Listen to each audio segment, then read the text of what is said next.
Alam nyo ba na libre na ang libing sa mga taong mahihirap na pamilya dito sa Pilipinas? Ito ay matapos maging ganap na batas ang Republic Act No. 12309 o Free Funeral Services Act. Ang batas na ito ay ginawa ng Kongreso at ipinadala sa Malacanang. Sinaprubahan naman ni Pangulong Ferdinand Marcos Jr. sa loob ng 3 araw mula nang ipinadala ito. Sa nasabing batas na ito ay gagamitin ng Department of Social Welfare and Development ang pondo sa assistance to individual and crisis situation. Sasagutin ang gastos mula sa burol at libing para sa mga mahihirap na mga Pilipino. Kasama din sa programa ang pamilyang may emergency situation kung kayo ay apektado sa anumang mga kalamidad.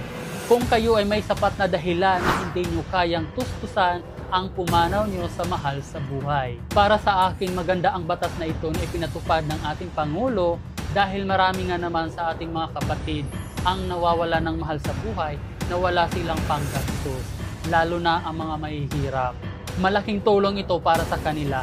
Sana hindi mahirap mag-apply sa ganitong programa. Ano sa tingin niyo?